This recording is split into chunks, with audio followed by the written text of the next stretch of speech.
Bonjour les petits rêveurs. Ce soir, une nouvelle histoire. Le conte d'aujourd'hui s'appelle « Le rêve glissant de Robin », le renne qui voulait skier. Dans les vastes étendues gelées du Grand Nord, là où le vent souffle si fort qu'il semble murmurer des secrets aux montagnes, vivait Robin, un jeune renne curieux et plein de rêves.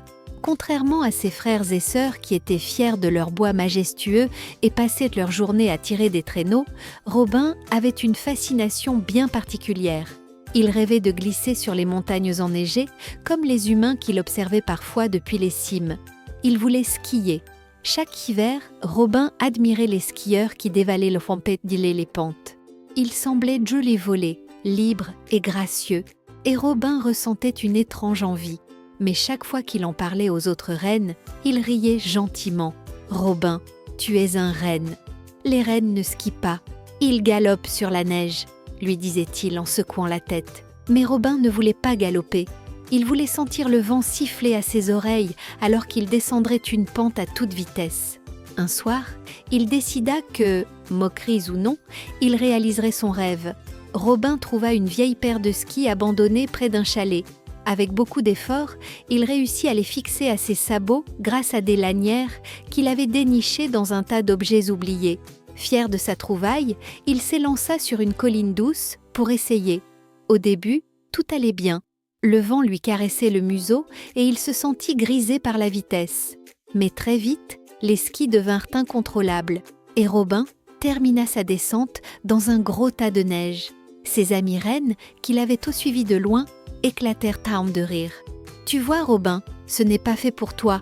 cria l'un d'eux en riant. Robin, bien que couvert de neige de la tête aux sabots, n'abandonna pas.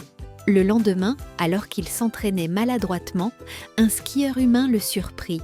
C'était Max, un jeune homme venu profiter des pentes isolées du Nord. Intrigué par le renne et ses skis de fortune, Max éclata de rire, mais pas par méchanceté. « Eh bien, toi, tu es vraiment unique. Tu veux skier ? Je peux t'apprendre. » Robin hocha vigoureusement la tête. Pendant plusieurs jours, Max lui montra les bases. Comment garder l'équilibre, comment freiner et surtout, comment ne pas paniquer en pleine descente. Un matin, Max proposa un défi à Robin. Descendre une véritable piste, pas trop raide, mais assez longue pour ressentir l'excitation de la glisse. Le cœur de Robin battait la chamade, mais il accepta. Avec Max à ses côtés, il s'élança.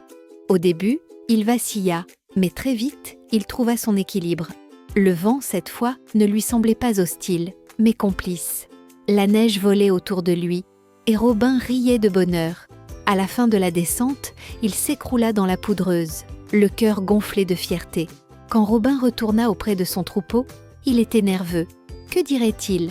Mais à sa grande surprise, ses amis étaient admiratifs.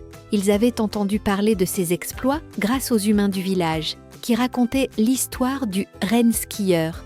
Robin devint une légende locale.